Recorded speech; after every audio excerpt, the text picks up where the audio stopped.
Udah jalan kaki, udah selesai kerjaannya kan, lewat.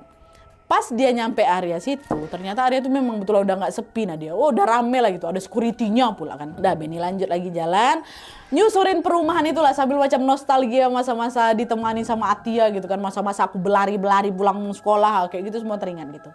Di sepanjang jalan, Benny ngebatin, kok aku kangen lah sama si Atia ini ya. Bisa nggak aku ketemu sama dia lagi? Aduh, semoga dia masih tinggal di sini lah ya. Semoga kebetulan dia lihat aku lewat. Karena cuma itu harapannya. Kan orang aku nggak tahu yang mana rumahnya. Nah, dia jalan sambil berharap semoga lah kalau misalnya aku jodoh ketemu sama Atia, nampak nih Atia aku lewat gitu. Terus tiba-tiba dengar suara perempuan manggilnya dari belakang. Benny, Benny gitu. Benny refleks lah nengok ke belakang kan. Dan disitulah dia lihat Atia, Wak. Atia lagi berdiri senyum ke arah si Benny. Ben, kayak gitu kan. Tapi yang bikin merinding itu, Wak, ternyata fisiknya Atia masih sama kayak yang Benny lihat waktu dia SD. Wajahnya Nadia, tubuhnya, sorot matanya, semuanya masih kayak anak kecil yang sama sekali gak berubah, Wak. Hah? Apa nggak merinding aku di situ, Nat? Belum reda rasa takut itu, Benny ini kembali dibuat shock karena badannya Atia tiba-tiba luruh, Nat, luruh ke tanah macam gitu, menghilang tanpa jejak. Bayangkan apa nggak lemas aku. Astagfirullahaladzim, astagfirullahaladzim.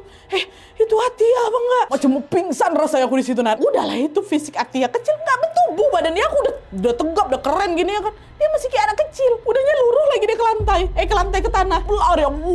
Berlari nyampe lah rumah nenek kan. Nyampe di rumah nenek, Benny langsung masuk kamar, kunci pintu dan dia berusaha. Astaga, apa yang ku tengok tadi? Apa yang ku tengok? Nggak, ini pasti cuma hayalan aku, aku halusinasi nih. Aku halusinasi nih, terbayang-bayang sama aku mungkin ini. Nggak mungkin aku salah lihat itu. Tapi enggak, tapi itu senyata itu, Nat, senyata itu dia dipertemukan lagi sama Atia, tapi betulnya kayak gitu. Nah, keesokan harinya Benny masih kebayang sama kejadian semalam. Itu tuh betulan apa bukan ya? Tapi masa sih dia tuh bukan manusia? Akhirnya di situ Benny nemuin ibu, Wah, ibu lagi di rumah nenek juga. Dia bilang, dicerita lah itu kan soal kejadian semalam, Bu. Kemarin aku nengok kawan lama aku waktu kecil, Bu, namanya Atia. Tapi anehnya dia nggak berubah, Bu. Tetap kayak anak kecil. Pokoknya diceritain itu semua sama si Benny kan. Jadi gini, Bu. Dengar itu, ibu cuma senyum aja, Wak. Nah, kau ingat gak dulu habis sunat, kau pernah manggil nama Atia sambil nunjuk keluar jendela tuh? Ingat? Ingat, Bu. Alih-alih menjawab, Wak, ibu malah ngajak Benny ke kamar almarhum kakekku Nadia yang udah lama dikunci. Di kamar itulah ibu akhirnya menceritakan semua rahasia yang selama ini disimpan rapat-rapat sama keluarga kami, termasuk rahasia soal Atia. Di situ ibu cerita kalau sebelum meninggal, kakek Dula ini sempat menyampaikan 2 wasiat buat ibu. Wasiat pertama, ibu harus dilarang ngebuka peti di kamarnya kakek Dula sampai cucu kesayangan aku ini, Benny ini berusia 15 tahun. Itu wasiat pertama. Terus yang kedua, kakek Dula ini juga minta supaya ibu bersedia dititipin ilmu kebalnya supaya kakek bisa meninggal dunia. Jadi ternyata, Nat, semasa hidupnya kakek aku ini punya ilmu kebal yang diturunkan dari leluhurnya. Kalian pasti gak asing kan sama anggapan orang yang punya ilmu itu pasti meninggalnya susah kan? Pernah kan dengar kayak gitu? Nah, hal itu juga lah yang ditakutkan sama kakek Dula, Wak.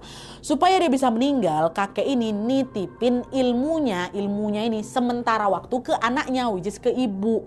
Kakek juga bilang setelah aku gak ada, ibu dipersilakan mau nurunkan ilmu itu ke siapa.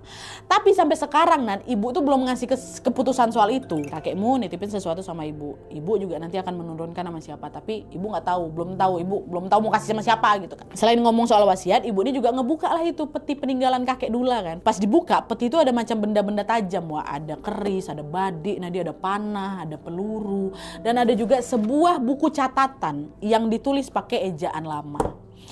Dan di dalam buku catatan itulah semua hal-hal tentang keluargaku termasuk tentang Atia tertulis dengan rapi. Jadi kakek aku tuh suka mencatat sesuatu orangnya. Nah, buku catatan itu adalah bukan punya kakek awalnya, Wak.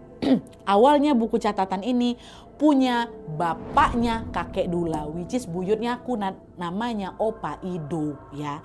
Opa Ido ini punya abang namanya Opa Eri, which is